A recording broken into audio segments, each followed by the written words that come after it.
সংস্কার প্রস্তাবের যে বিষয়গুলো এসছে, আমরা কিন্তু ধর্মনিরপেক্ষতাকে হারিয়ে ফেললাম সংস্কার প্রস্তাবে। কাজে ধর্মনিরপেক্ষতা কোত্থেকে এসছে?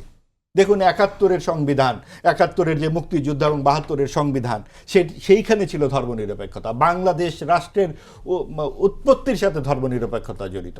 সেটা পাকিস্তানের ২৩ বছরের অভিজ্ঞতা থেকে জাত।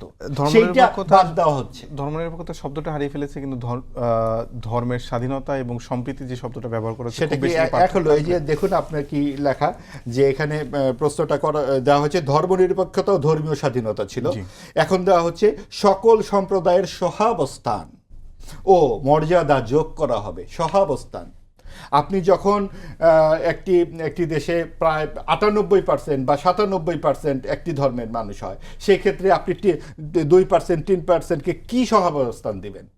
এবং সেই জায়গাতে রাষ্ট্রকে আপনাকে ধর্মনিরপেক্ষ, এটা রাষ্ট্র চরিত্র। ধর্মনিরপেক্ষতা মানে ধর্মহীনতা নয়। রাষ্ট্র কোনো ধর্মের হতে পারে না। রাষ্ট্র দেখবে একটা নৈর্ব্যক্তিক অবস্থান থেকে সকলের গণতান্ত্রিক অধিকার সমান থাকবে, যেটা পাকিস্তানে ছিল না। এবং যেটা ছিল না বলেই পাকিস্তানের সাথে আমাদের নানান সময় অনেক দ্বন্দ্ব সংঘাত, ৫২-র ভাষা আন্দোলন, ৬৯-এর গণ অভ্যুত্থানের পর কিন্তু মুক্তিযুদ্ধটা হলো। তাহলে বাংলাদেশ রাষ্ট্রের মূল যে ভিত্তি, সেই ভিত্তির থেকে আমরা কেন সরিয়ে আসবো? এমন হয়েছিল যে স্বাধীনতার ঘোষণাপত্রও থাকবে না, পরবর্তীতে এই আপত্তির মুখে কিন্তু সেটা রাখা হয়েছে। ৭ই মার্চ কিন্তু তুলে দেওয়া হয়েছে। 7ই মার্চে যে লক্ষ লক্ষ মানুষের যে জমায়েত, এটা কি আমাদের ইতিহাসের অংশ নয়?